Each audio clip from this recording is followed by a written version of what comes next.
দর্শক আমন্ত্রণ ২৪ ঘন্টায় যমুনা টেলিভিশন নিয়মিত আয়োজনে আপনার সঙ্গে থাকছে মাহফুজ মিশু। এই শহরটি ক্রমশই যেন দাবি দাওয়া প্রকাশ সের একটা শহরে পরিণত হচ্ছে। আজও সারাদিন জগন্নাথ বিশ্ববিদ্যালয়, ঢাকা বিশ্ববিদ্যালয়ের শিক্ষার্থীরা নানান দাবি নিয়ে যেরকম রাজপথে ছিলেন, তার সঙ্গে পুলিশের এসআইদের একটি ব্যাচ যারা সদ্য চাকুরি হারিয়েছেন অথবা যাদেরকে বরখাস্ত করা হয়েছে ট্রেনিং থেকে, তারাও তাদের দাবি নিয়ে অনশনে ছিলেন সচিবালয়ের সামনে।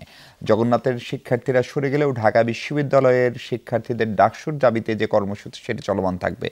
এসব সংকটের সমাধান কিভাবে করবে সরকার? শিক্ষার্থীদের একটা অংশ বলছে যে জুলাই ঘোষণাপত্র দেওয়ার কথা, সেখানে কি সমাধানের কোনো পথ খুলবে? সেসব নিয়ে আলোচনা করতে চাই। আলোচনা শিরোনাম নির্ধারণ করেছি দাবি দেওয়ার এই শহরে ঘোষণাপত্রের সমাধান কিনা। আলোচনার জন্য আমার সঙ্গে এই মুহূর্তে স্টুডিওতে আছেন বিএনপির ফরেন অ্যাফেয়ার্স কমিটির সদস্য অ্যাডভোকেট ফারজানা শারমিন পুতুল। অ্যাডভোকেট পুতুল, আপনাকে স্বাগত। আছেন বাংলাদেশ সুপ্রিম কোর্টের আইনজীবী ব্যারিস্টার রাশিদ ইমাম। ব্যারিস্টার রাশিদ, স্বাগত আপনাকে। এবং আছেন ফারদিন হাসান অন্তন, উনি বৈষম্য বিরোধী আন্দোলনের বিচার প্রক্রিয়া ত্বরান্বিতকরণের যে টিম, সেই টিমের অন্যতম সদস্য। ফারদিন, আপনাকেও স্বাগত। ফারদিন, আপনাকে দিয়ে আলোচনাটা একটু শুরু করি। 5 তারিখ, 5 আগস্ট, 8 আগস্ট, তারপরে এসে 31 ডিসেম্বর, অনেকগুলো তারিখ আপনারা আমাদের জীবনে ইতিহাসের অংশ হিসেবে তৈরি করলেন। তারপরে আপনারা 15ই জানুয়ারি একটা আলটিমেটাম দিয়েছিলেন। সেখান থেকে সরে এসেছেন কিনা? না, সেখান থেকে আমরা এখনো সরে আসিনি। আমাদের লিফলেট বিতরণের কাজ চলছে জনগণের মধ্যে সচেতনতা তৈরি করার জন্য। এছাড়াও আমরা সরকারকে তো আলটিমেটাম দিয়েছি, আমরা অপেক্ষা করছি তারা 15 তারিখ ইনশাল্লাহ আমাদের এই দাবিটা মেনে নেবেন এবং ঘোষণাপত্রটা দিয়ে দিবেন। সকল রাজনৈতিক দল এবং এছাড়া সবাইকে নিয়ে একসাথে মিলে তারা এই ঘোষণাটা দিয়ে দিবে। কিন্তু সেটির অংশ হিসেবে রাজনৈতিক দলগুলোর সঙ্গে যে সংলাপ, কথাবার্তা বলার কথা, সেটি এখন পর্যন্ত দৃশ্যমান হয়নি, নাকি গোপনে সে আলাপ সেরে ফেলেছে সরকার বা আপনারা সবাই মিলে? আসলে আমরা সবাই মিলে এই জায়গায় আলাপ যেহেতু করছি না, যেটা সরকার যেহেতু দায়িত্ব আলোচনা করার জায়গাটা তাদেরই মূলত, তো আমরা এখন পর্যন্ত ধরেন আমি আপনাকে সেভাবে বলতে পারছি না যে আলোচনা কতদূর গিয়েছে বা না গিয়েছে। সেটা সরকার যখন জানাবে বা তাদের প্রেস উইং জানাবে তখনই আমরা জানতে পারবো। ধরেন বিদ্যমান একটা সরকার কি কখনো এই আপনারা যেভাবে জুলাই ঘোষণাপত্র চাচ্ছেন সেভাবে দেওয়ার কোনো ইতিহাস বা রেকর্ড বিদ্যমান সংবিধানের ভেতরে থাকে? একটি সরকার, যে সরকারটি এখন এক্সিস্ট করে প্রফেসর ইউনূসের নেতৃত্বাধীন, সেটি তো আমাদের বিদ্যমান সংবিধানের আলোকে থাকা সরকার। ফলে সরকার তো এখন বলছে তারা এটি দিবে না, তারা এটি ফ্যাসিলিটেট করবে। বলা যায় জিনিসটা তো আসলে আপনাদেরই করার কথা। সেই জায়গাটার সরকার এটা দিবে, এটা তো তাদের প্রেস উইং থেকে তারা 31 তারিখ জানিয়েছেই, 30 তারিখ জানিয়েছে, যার কারণে আমরা 31 তারিখ মার্চ ফর ইউনিটি করলাম। আর এছাড়া সরকার এটা অবশ্যই দিতে পারে, কারণ আমাদের বুঝতে হবে যে এটা কোনো রেগুলার গভর্নমেন্ট না। আর ধরেন সংবিধানের যে বিষয়টা এখানে বলা হচ্ছে, যদি প্রোক্লেমেশনটা চলে আসে তখন সেক্ষেত্রে এই সাংবিধানিক বাধার যে সমস্যাগুলো আমরা বলছি সেই সমস্যাগুলো আর থাকবে না। জি, ব্যারিস্টার রাশিদ ইমাম, এই আলোচনাটা যেহেতু শুরু হলো, এটা নিয়ে আগে একটু কথা বলে নিই। যে 72-এর সংবিধানকে নতুন করে ঠিক করার কিছু নাই, ডক্টর কামাল হোসেনের মন্তব্য। তিনি এটিও যোগ করছেন, শেখ হাসিনা দুঃশাসন করেছে বলে সম্পূর্ণ সংবিধানকে আমরা প্রশ্নবিদ্ধ করতে পারি না বা ছুঁড়ে ফেলতে পারি না। আমাদের শিক্ষার্থীরা যারা এই আন্দোলনের সঙ্গে সামনের সারিতে ছিলেন, তারা এই সংবিধান ছুঁড়ে ফেলার পক্ষে, তার একটি নতুন সংবিধান বা গঠনতন্ত্র যাই বলি সেটি রচনার পক্ষে। কতখানি বাস্তবসম্মত এবং সময় সেটাকে কতখানি যৌক্তিকভাবে সাপোর্ট করে এখন আসলে?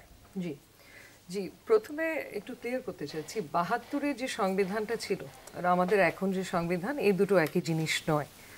কারণ এটা আমরা সবাই জানি 17 বার সংশোধন করা হয়েছে এবং এই বেশিরভাগ সংশোধনই কিন্তু করা হয়েছিল রাজনৈতিক উদ্দেশ্যে, জনগণের স্বার্থে করা হয়নি বা গণতন্ত্রের স্বার্থে করা হয়নি বেশিরভাগগুলো। তো সেটাই যদি হয়, সেক্ষেত্রে আমরা যদি 72-এর সংবিধানে ফেরত যাই, তখনকার সময়ের জন্য এটা কিন্তু হাইলি রিগার্ডেড ছিল রিজনে। ইনফ্যাক্ট মানে এটাকে প্রগ্রেসিভ কনসিডার করা হতো, হিউম্যান রাইটসের ভালো প্রোটেকশন দিচ্ছে ওটাও কনসিডার করা হতো। তাই বলে এটা না যে সেখানে কোনো ভুল ত্রুটি ছিল না, সেখানে ভুল ত্রুটি ছিল। আমাদের 53 বছরের অভিজ্ঞতায় সেই কিছু কিছু ভুল ত্রুটি বেরিয়ে এসেছে এবং অনেক জিনিস যেগুলো ধরেন আপনি বলতে পারেন যে স্বৈরশাসনকে পেলে পুষেছে, তার মধ্যে সেগুলো কিন্তু সংশোধনের মাধ্যমে ইন্ট্রোডিউস করা জিনিস ছিল।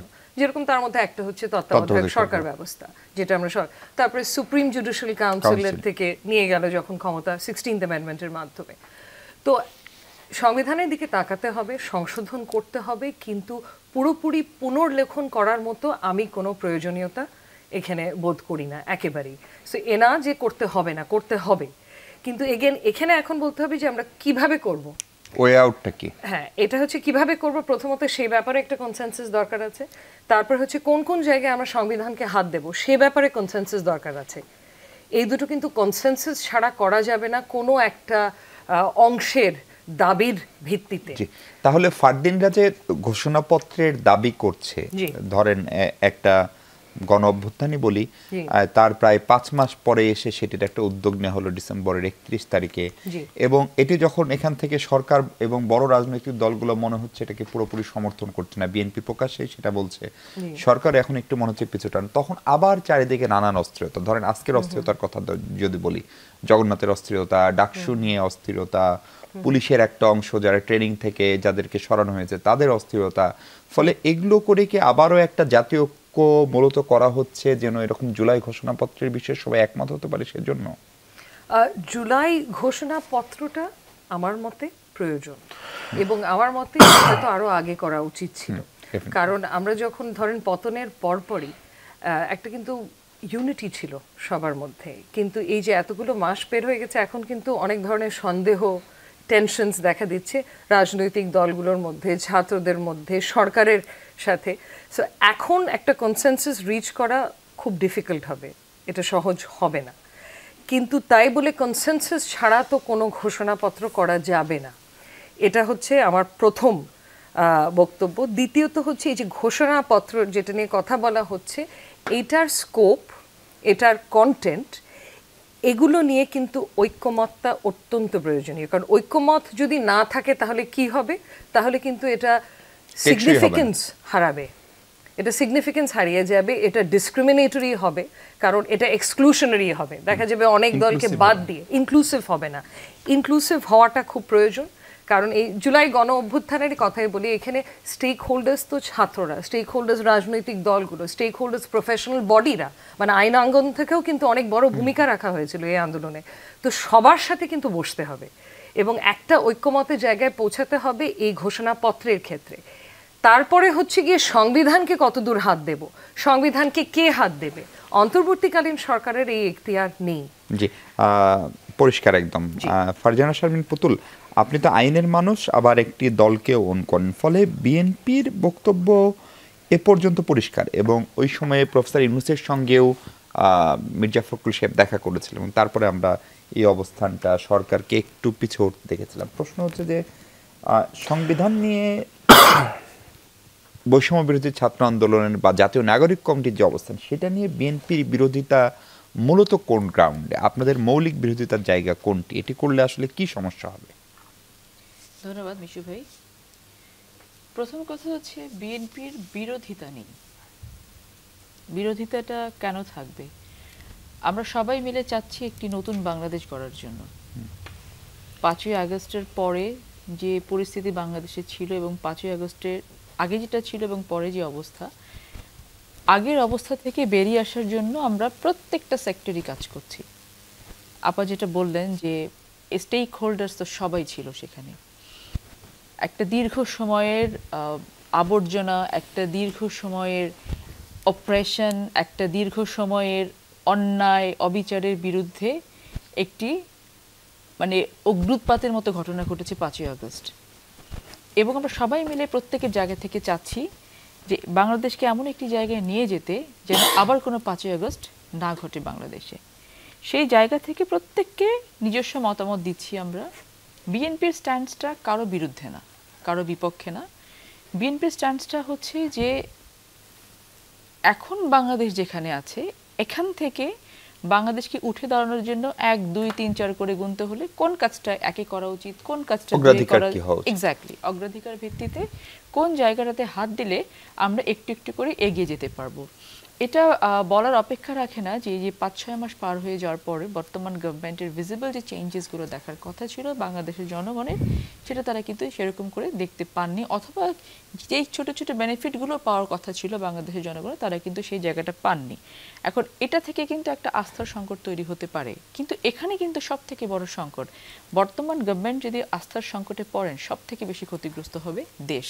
সেখানে কিন্তু করা যাবে না। বিএনপির স্ট্যান্ডসটা হচ্ছে যে সেই জিনিসগুলো নিয়ে কাজ করা উচিত, যেই জিনিসগুলো নিয়ে আমরা আসলে এগিয়ে যেতে পারবো। এখন সব কাজ একবারে করা সম্ভব না, আপনি 16 বছরের জঞ্জালে একবারে সারাতে পারবেন না, অথবা 53 বছরের জঞ্জালে একসাথে একটাতে সরানো যাবে না। সো আমাদের সবাইকে কাজ করতে হবে খুব সুচিন্তিতভাবে, কারণ আমরা যারা মনে করছি যে আমরা দাবি রাখি, আমরা ঘোষণাপত্রের কথা বলছি, আমরা সংবিধান সংশোধন, আমরা সংবিধান পুনর্লেখনের কথা বলছি, এই যে ঘোষণাপত্রের স্টেক হোল্ডার্সের কথা আপা বলছেন, ফারদিন বলছে, আপনি ঘোষণাপত্রটা যে দেবেন, এটা 71কে যদি কেউ বলে যে আমরা 71কে অস্বীকার করতে হবে, আমার কাছে মনে হয় কি যে এই কথাগুলোকে উঠিয়ে আনা হচ্ছে, এই কথাগুলোকে খুব সুতীক্ষ্ণভাবে সুপরিকল্পিতভাবে জাস্ট ইনজেক্ট করা হচ্ছে।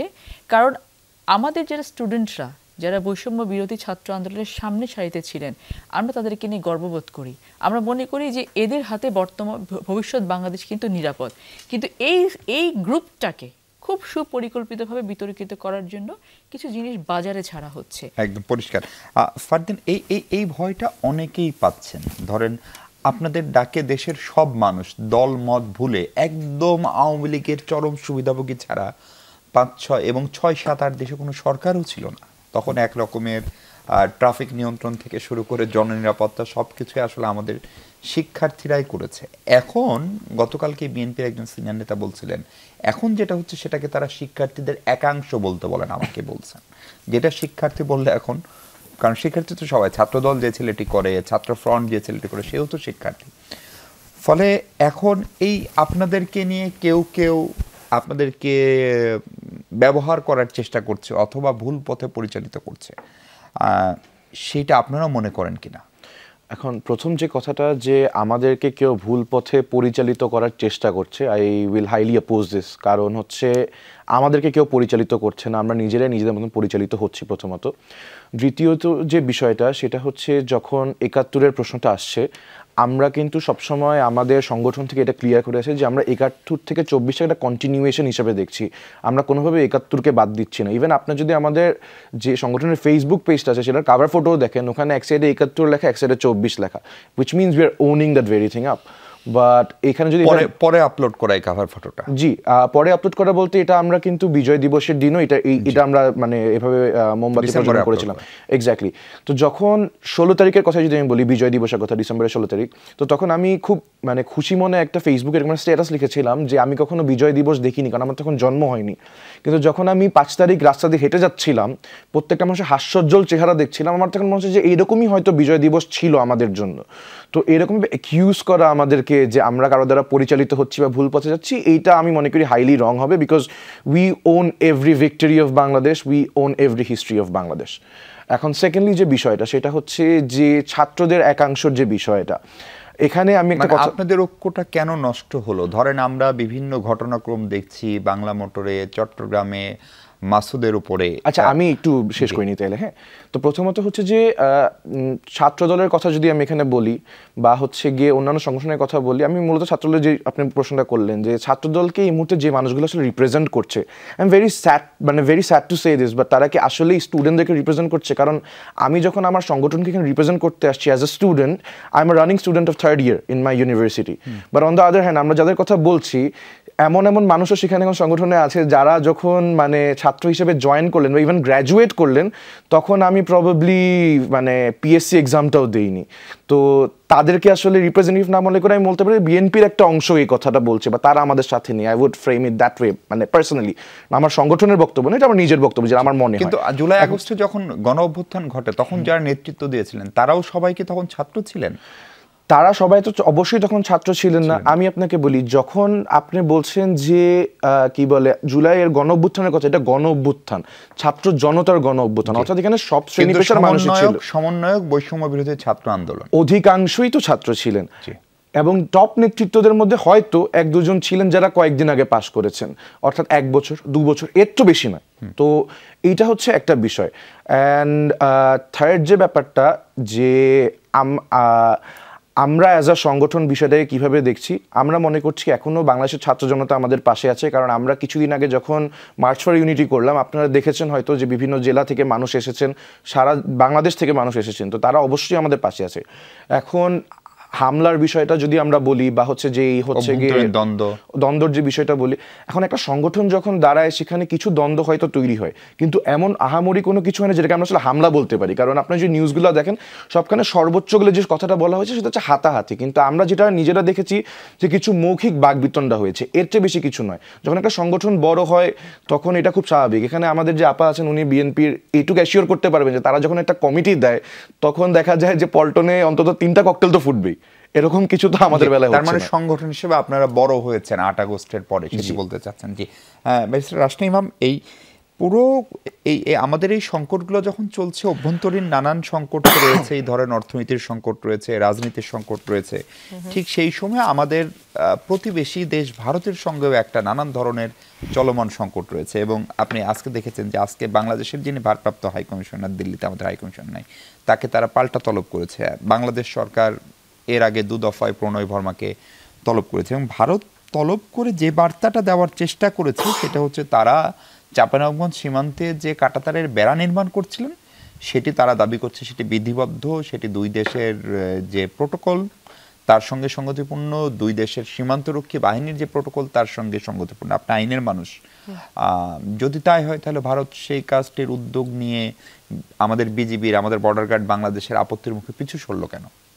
জি, প্রথমত যে চুক্তি বা অ্যারেঞ্জমেন্টটা আছে সেটার ভাষাটা এক্সামিন করার সুযোগ আমার হয়নি, সো ব্যাপারে আমি সুনির্দিষ্ট কথা হয়তো বলতে পারবো না, কিন্তু পাবলিক ডোমেইনে নেই। হ্যাঁ, পাবলিক ডোমেইনে নেই, কিন্তু পত্রপত্রিকায় যেটা এসেছে আমাদের এখান থেকে, বিশেষ করে আমাদের ফরেন সেক্রেটারি কিন্তু বলেছে আনঅথরাইজড ভাবে করছিল, প্রোটোকল ফলো না করে করছিল, এবং যে প্রেক্ষাপটে করছে, যে সময়ে করছে, এটা তো একটু আননেসেসারি প্রভোকেটিভ ভাবে করছে, যেখানে অলরেডি 2টো দেশের মধ্যে টেনশনস আছে। এবং এই টেনশনের একটা বড় ধরনের কারণ কিন্তু ভারত যে কাজ করেছে পতনের পর থেকে এখন পর্যন্ত, যেটা আমরা সবাই জানি। মানে তার মধ্যে তাও যদি আমি একটু সামারাইজ করি, ওনারা কি কি করেছেন, এগুলোকে কিন্তু আমাদের সার্বভৌমত্বের কি বলবো প্রতি অসম্মান হিসেবে দেখা যায়। প্রথমত ওনারা কি করলেন, ওনারা আমাদের অভ্যন্তরীণ ব্যাপারে হস্তক্ষেপ করার চেষ্টা করলেন, যে আমাদের এখানে সংখ্যালঘুদের উপরে একদম জেনোসাইড লেভেলে অ্যাটাক হচ্ছে। তারপরে একটা ডিসইনফরমেশন ক্যাম্পেইন শুরু করলেন। তারপরে ওনারা শেখ হাসিনাকে আশ্রয় দিয়ে যাচ্ছেন, এখন শুধু দিয়ে যাচ্ছেন না, আমাদের এখান থেকে যে এক্সট্রাডিশনের রিকোয়েস্টে গেছে ওনারা কিন্তু এক ধরনের অনীহা প্রকাশ করছে, এখনো না বলেনি, এন্টারটেইনই করেন না, একেবারে এন্টারটেইন করছে না, মানে অ্যাজ ইফ যায়নি কোনো কিছু।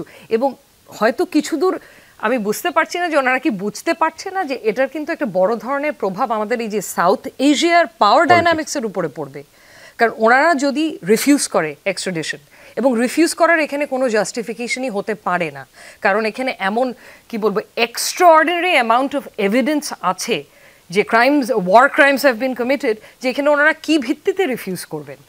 অ্যান্ড যদি রিফিউজ করে সেক্ষেত্রে কি হবে, আমরা হয়তো বাধ্য হব চায়না বলেন, পাকিস্তান বলেন, রিজনাল অ্যালায়েন্সেসগুলোকে স্ট্রং করার।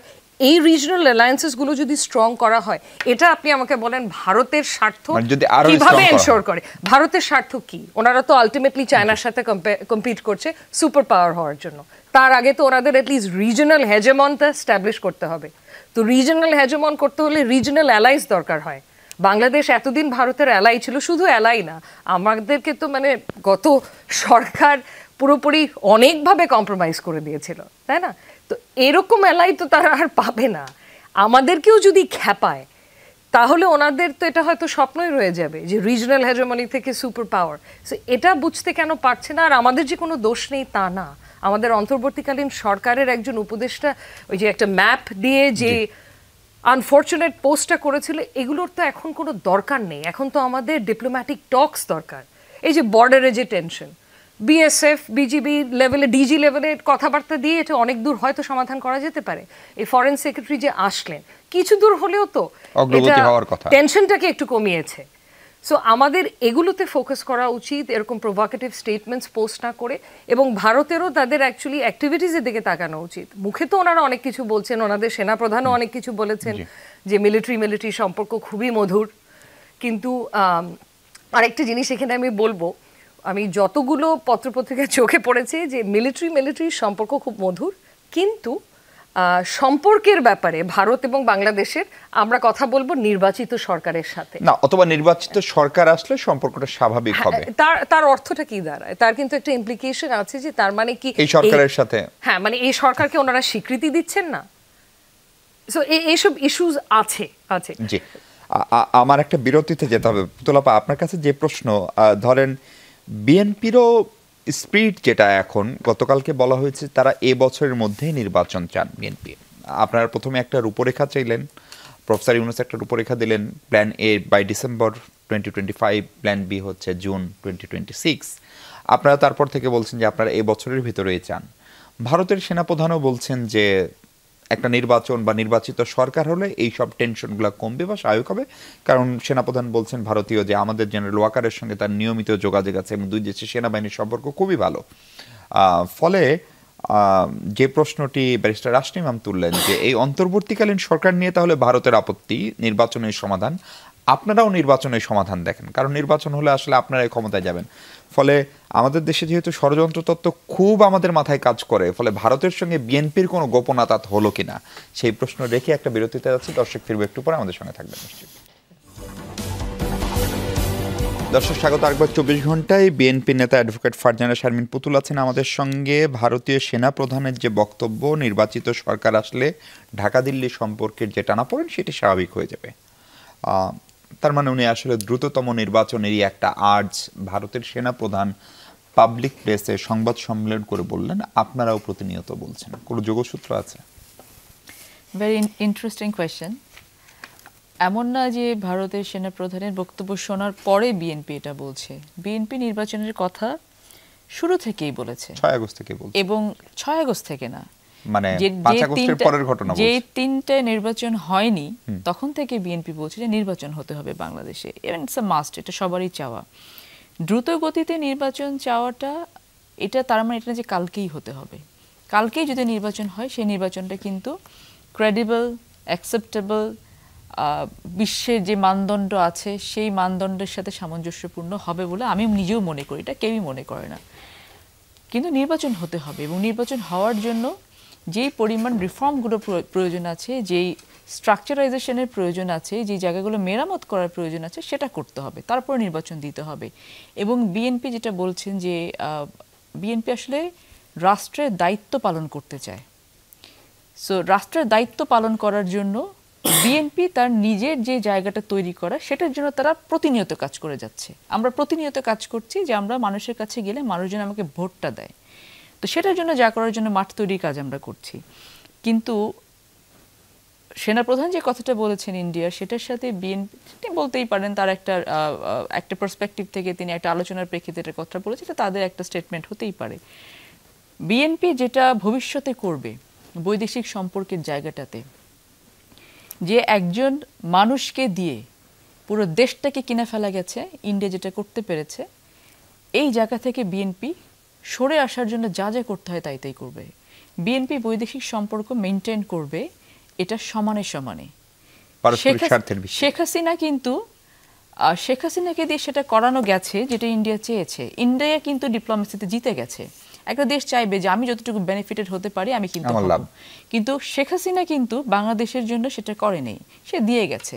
সো এটা এখানে ইন্ডিয়াকে তো আমি ছোট করে দেখতে পারবো না, কারণ সে তার দেশের বেনিফিটের জন্য যা করতে সে সেটা করেছে।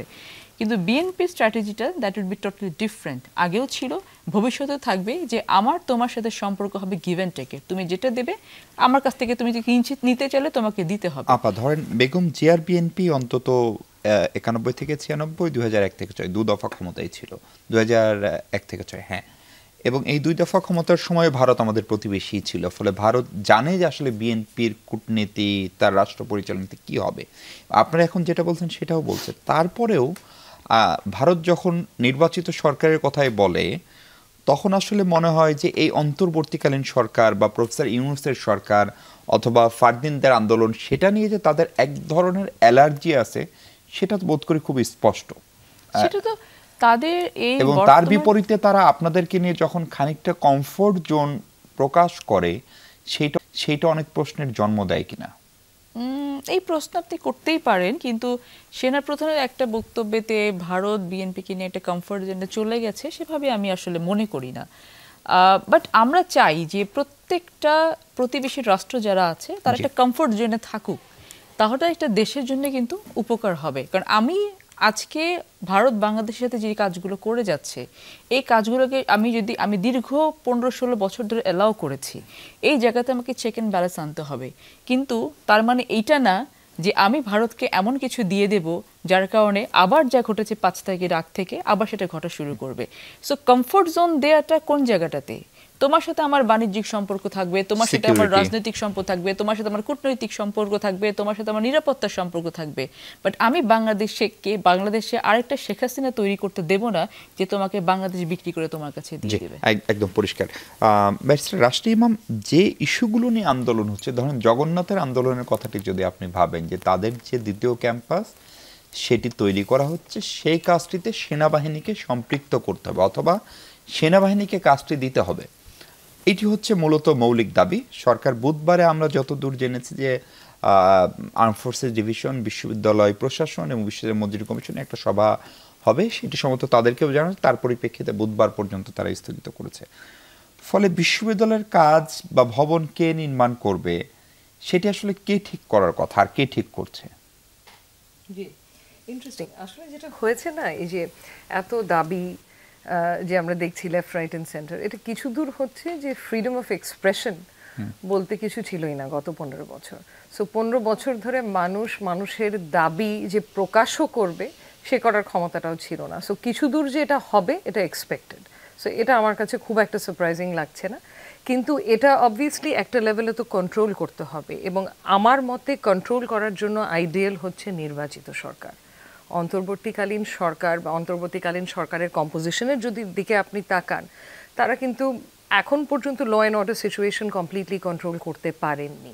তো এটাও আরেকটা কারণ। সো দাবি হচ্ছে ভালো, কিন্তু দাবিগুলো যদি অযৌক্তিক হওয়া শুরু করে তখন এটা একটু আশঙ্কাজনক একটা ব্যাপার, এবং এটা তখনই হবে যখন ওভারঅল ল অ্যান্ড অর্ডার সিচুয়েশনটা পুরোপুরি কন্ট্রোল করতে পারবে না। আর আমি যা দেখলাম এই কয়েকটা দাবির মধ্যে প্রথম দুটো তো মানা হয়ে গেছে, যে আর্মির হাতে কনস্ট্রাকশন দিয়ে দেবে, কিন্তু তার আগে বললো যাচাই বাছাই করে দেখবে যে কনস্ট্রাকশন এত সময় লাগছিল কেন, আই গেস ওখানে। সো যৌক্তিক যদি হয় দাবিটা, তাহলে আমার দাবি করা ইটসেলফ ওটার এগেনস্টে কোনো আপত্তি নাই এবং থাকা উচিতও নয়। কিন্তু যখন দেখা যাবে যে অযৌক্তির দাবির হার বেড়ে যাচ্ছে, that is when we need to be worried. জি, ফারদিন, এই পুরো ঘটনাটাই একটা সংস্কার বা একটা রাষ্ট্র মেরামতের স্বপ্ন আপনারা আমাদেরকে দেখিয়েছিলেন। এই রাষ্ট্রটা আসলে কতখানি মেরামত করবেন বা সংস্কারটা কত দূর হবে, সেইটার কোনো একটা কি বলে একটা অবয়ব বা কাঠামোকে আপনাদের সামনে আছে, অথবা সেটা নিয়ে কখনো সরকারে আপনাদের অন্তত 3 জন প্রতিনিধি আছেন যারা আপনাদের সঙ্গে সরাসরি রাজপথে ছিলেন, তাদের সাথে কখনো শেয়ার হয়েছে? থাকলে সেটি জনগণকে জানানো হয় না কেন? আচ্ছা, এইটা আমি আবার একটু ডিসএগ্রি করবো আপনার সাথে, যে জনগণকে জানানো হয় না। আমরা এটা খুব ক্লিয়ারলি বারবার বলছি যে যতদিন পর্যন্ত এই জুলাইয়ের গণহত্যার বিচার হবে না ততদিন পর্যন্ত হচ্ছে গিয়ে দেশে নির্বাচন হতে পারবে না। আগে গণহত্যার বিচার, এরপরে নির্বাচন। বিচার মানে কি? বিচার সম্পন্ন হওয়া? জি, মানে নিম্ন আদালতে না সর্বোচ্চ আদালতে? অবশ্যই ট্রাইব্যুনালে, কারণ এখন তো ট্রাইব্যুনালে আছে যেহেতু জিনিসটা। তাহলে এই বিচার হতে যদি ধরেন, মানে আপনাদের কোন ধারণা আছে যে এই বিচার হতে আসলে কতদিন লাগতে পারে? বিচার হতে কতদিন লাগতে পারে এটা তো আসলে নিশ্চিত করে বলা কখনোই সম্ভব না।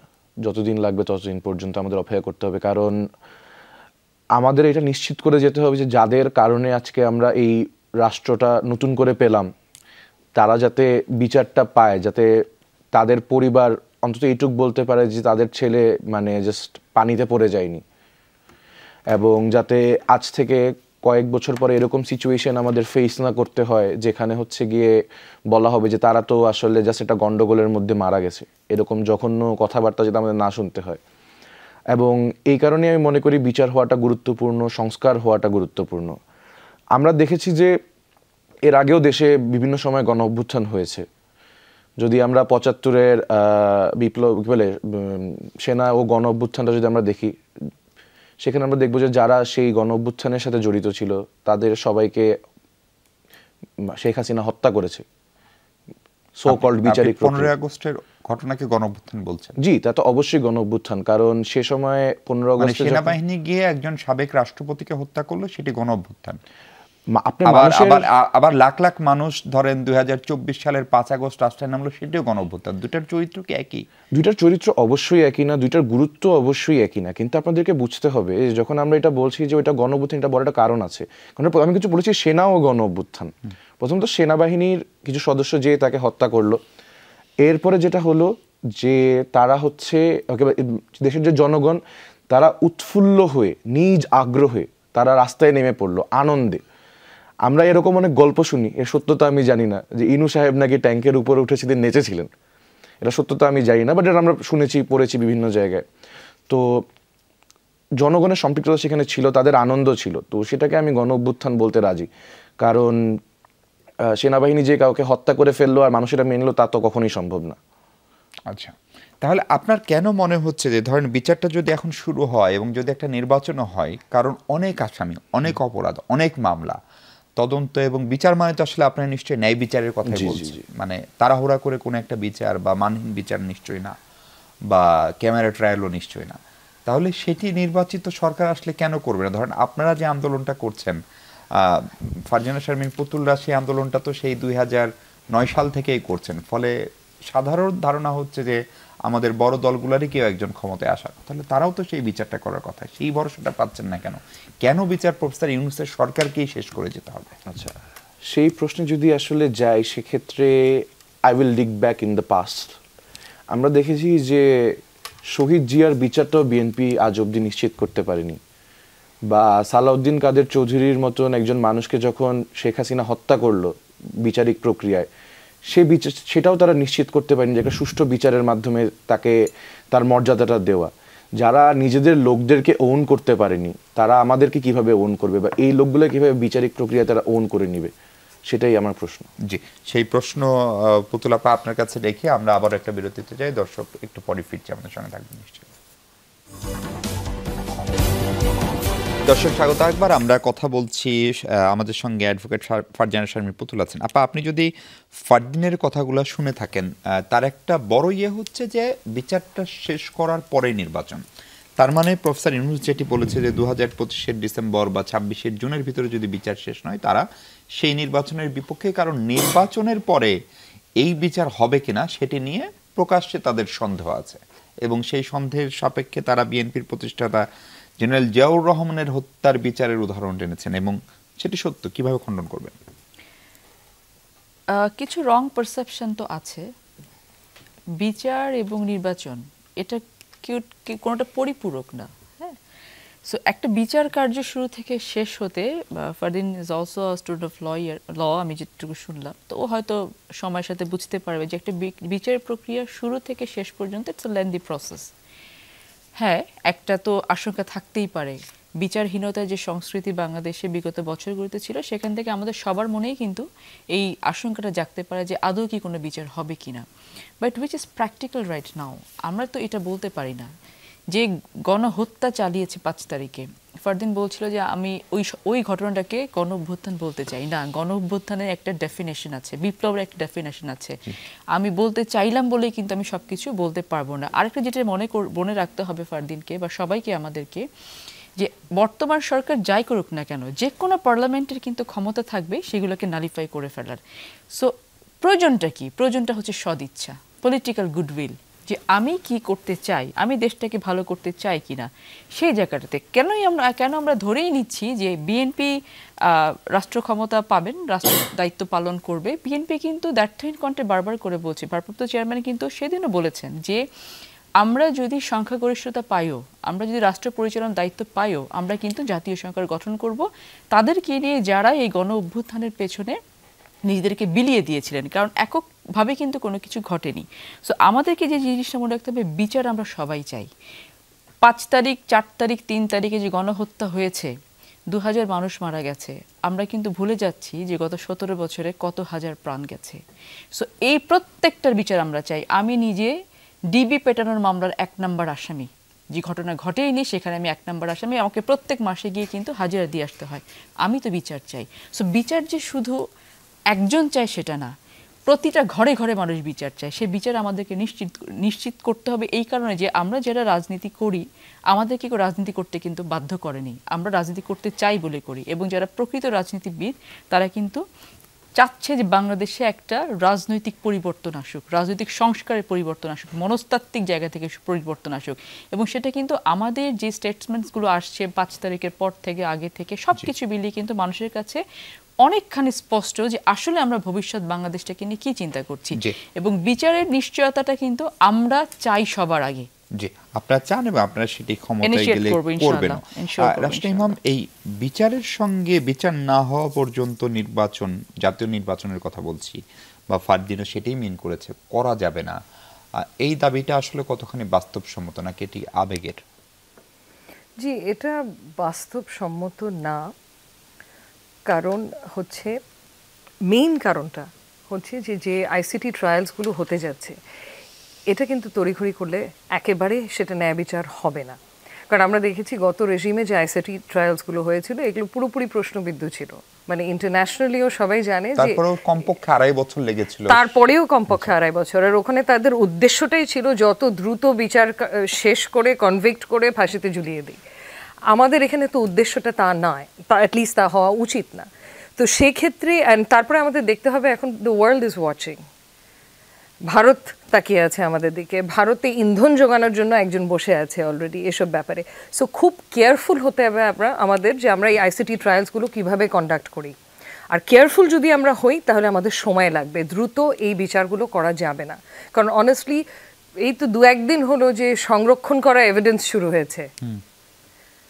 সো এটা তো একটা মানে টাইম কনজিউমিং ব্যাপার। ফোন কল রেকর্ড যেগুলো পাওয়া গেল সেগুলো ডিবিকে দেওয়া হলো, এটা তো অনেক সময় লাগবে। এন্ড তারপরে তো আপিল বিভাগ আছে, এই আইসিটি আইন যেটা আছে সেটাকে তো সংশোধন করে এখানে অন্তর্বর্তীকালীন আদেশের বিরুদ্ধেও আপনি আপিল বিভাগে যেতে পারবেন। সো এখানেও কিন্তু অনেক সময় পার হয়ে যাবে। কারণ মামলার ক্ষেত্রে আমরা যেটা দেখি যে অন্তর্বর্তীকালীন আদেশের নিয়েই আমরা উপর নিচ করতে থাকি, মূল মামলার শুনানি তো তখন আরও পেছায় অটোমেটিকলি। সো বিচারটা যদি সঠিক চাই তাহলে সেক্ষেত্রে এটা সময় লাগবে। অত সময় যদি আমরা ততদিন যদি নির্বাচন না দিয়ে থাকি, সেই ক্ষেত্রে কিন্তু এই যে সন্দেহের যে জায়গাটা সৃষ্টি হচ্ছে অন্তর্বর্তীকালীন সরকার এবং রাজনৈতিক দলগুলোর মধ্যে, এটা বাড়তেই থাকবে। তারপরে যে ইউনিটিটা আমরা প্রথম দিকে দেখেছি বাংলাদেশের মানুষের মধ্যে এই অগস্টের পরে, সেটা কিন্তু দিনে দিনে চলে যাচ্ছে, মানে বিভক্ত হয়ে যাচ্ছে নানাভাবে। সো এইসব, তারপরে আপনি ফরেন পলিসির কথা দেখেন, ভারত তো বলেই দিল যে আমরা নির্বাচিত সরকারের সাথে কথা বলবো ট্রেড রিলেটেড ব্যাপারগুলোতে বা ওভারঅল সম্পর্ক নিয়ে। সো এখন এই সব দিক বিবেচনায় নিলে কিন্তু নির্বাচনটা দিতেই হবে এবং দ্রুত দিতে হবে, বেসিক কিছু নির্বাচন সংক্রান্ত রিফর্ম করে। এবং বাকি রিফর্মগুলোর ক্ষেত্রে কিছু যদি ঐক্যমত থাকে সেই রিফর্মগুলো মেবি অর্ডিন্যান্সের মাধ্যমে আইনি রিফর্মগুলো করে ফেললেন।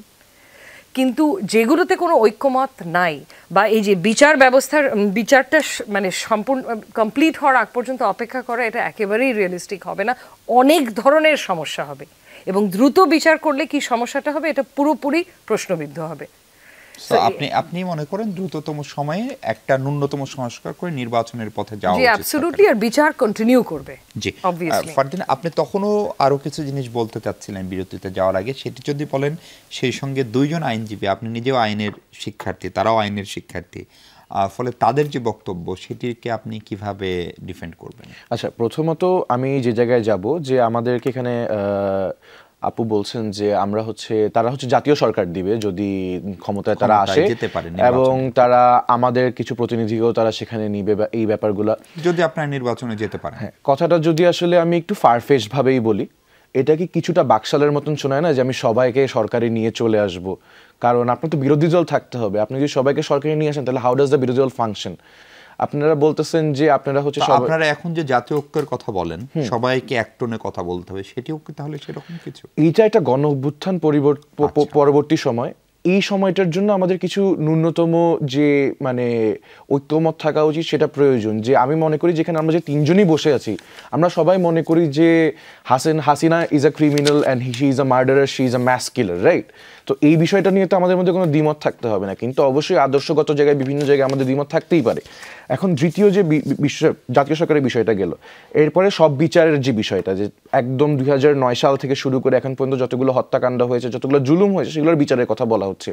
আপনারা নোটিস করলে দেখবেন যে আমরা 5 তারিখেই বলেছি যে সকল রাজবন্দীর মুক্তি দিতে হবে।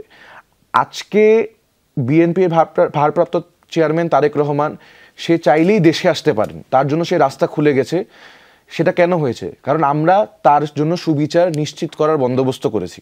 তাই কি ওনার সব মামলা কিন্তু এখনো প্রত্যাহার হয়নি, বা মামলা কিন্তু সেদিকেই তো আছে, এখন আপিল বিভাগে আছে, বাট সেদিকেই তো আছে, প্রত্যাহার হওয়ার পথেই তো আছে।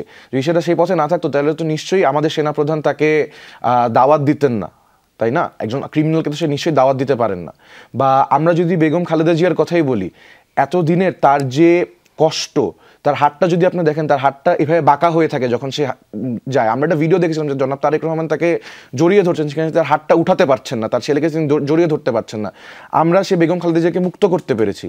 তো আমরা তো সে বিচারগুলো চাই, আমরাও চাই 9 থেকে 24 পর্যন্ত সকল দুঃশাসনের বিচার হোক, সকল হত্যাকাণ্ডের বিচার হোক, সকল জুলুমের বিচার হোক। যদি আমরা সেটা নাই চাই তাহলে তো আমরা এই কাজগুলো কখনো করতাম না, আমরা প্রথম দিনে রাজবন্দীদের মুক্তি চেতাম না। তাহলে একই রকম চাও, তাহলে নির্বাচন দিলে সমস্যা কোথায়? আমাদের যে বিষয়টা আমরা তো করে দেখাচ্ছি, আমরা তো তাদের যে ভারপ্রাপ্ত চেয়ারম্যান তার মামলাগুলো যাতে সুষ্ঠুভাবে বিচার হয় সেটা আমরা নিশ্চিত করছি। খালেদা জিয়াকে আমরা মুক্ত করেছি। আমরা মানে কারা? মানে বৈষম্যবিরোধী ছাত্র আন্দোলন, এটা আইনি প্রক্রিয়া তাহলে হয়নি বলতে যাচ্ছেন? আমাদের আন্দোলনের ফলে এই যে আইনের শাসনটা আবার প্রতিষ্ঠা হচ্ছে, আমরা এটার কথা বলছি। যদি তারা অপরাধী থাকতো তাহলে তো নিশ্চয়ই ছুটে যেত না। আমরা রাজবন্দী এই কারণেই তাদেরকে বলছি, কারণ আগের যে ফ্যাসিস্ট রেজিম ছিল তারা তাদেরকে বন্দি করে রেখেছিল। এখন অপরদিকে যারা বলছে যে আমাদের বিচার নিশ্চিত করে দিবে, নির্বাচন দ্রুততম সময় দিবে, কালকে যদি নির্বাচন হয়, BNP will come to power because no other party is in that position to মানে form a government or give 300 candidates, right? তো আমাদেরকে এই জিনিসটা বুঝতে হবে যে আমাদের এই যে 15 বছরের জঞ্জালের কারণে রাজনৈতিকভাবে যে একটা ভ্যাকিউম তৈরি হয়েছে, এই ভ্যাকিউমটা ফিল আপ হওয়ার সময়টাও তো আমাদের দিতে হবে। নির্বাচন চাই বলে আমরা যদি আসলে সেই আগের বন্দোবস্তে চলে যাই, কত সময়? 10 সেকেন্ডে যদি বলেন কত সময় দিতে হবে আসলে? বিচার সম্পন্ন হওয়া পর্যন্ত আমাদের এই 15 বছরের জঞ্জালটা ক্লিয়ার করে যাতে একটা প্রপার রাজনৈতিক পরিবেশ তৈরি করা যায়, সেই সময়টা নিশ্চিত করা পর্যন্ত। অনেক ধন্যবাদ ফারজানা হাসান, অনেক ধন্যবাদ ব্যারিস্টার রাশনা ইমাম এবং অ্যাডভোকেট ফারজানা শারমিন পুতুল। দর্শক ভালো থাকবেন, সবাই নিরাপদে থাকবেন, সেই প্রত্যাশা শেষ করছি। অনেক ধন্যবাদ সঙ্গে থাকার জন্য।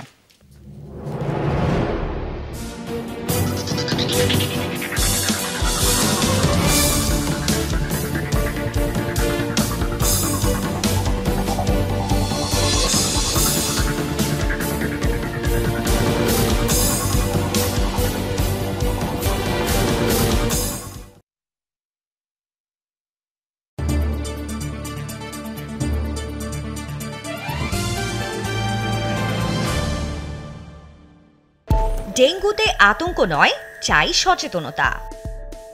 ডেঙ্গু প্রতিরোধে সতর্কতা। ডেঙ্গু প্রতিরোধের মূল মন্ত্র এডিস মশার বিস্তার রোধ করা। ডেঙ্গুর জীবাণুবাহী মশা তুলনামূলক পরিষ্কার ও স্বচ্ছ পানিতে বিস্তার করে। বর্ষায় ডেঙ্গুর প্রকোপ থাকে সবচেয়ে বেশি। এ সময় বাড়ির আশেপাশে পানি জমে এমন জায়গা, বদ্ধ জলাশয় পরিষ্কার রাখতে হবে।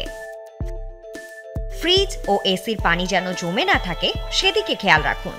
ফুলের টবে পানি জমতে দেবেন না। অব্যবহৃত কৌটা, ডাবের খোসা, পরিত্যক্ত টায়ার ইত্যাদি সরিয়ে ফেলতে হবে। দিনে ঘুমালেও মশারি ব্যবহার করুন। ডেঙ্গু মৌসুমে বাইরে গেলে হাত পা ঢেকে থাকে এমন পোশাক পরুন। ডেঙ্গুর উপসর্গ দেখা দেওয়ার পরপরই চিকিৎসকের পরামর্শ নিন।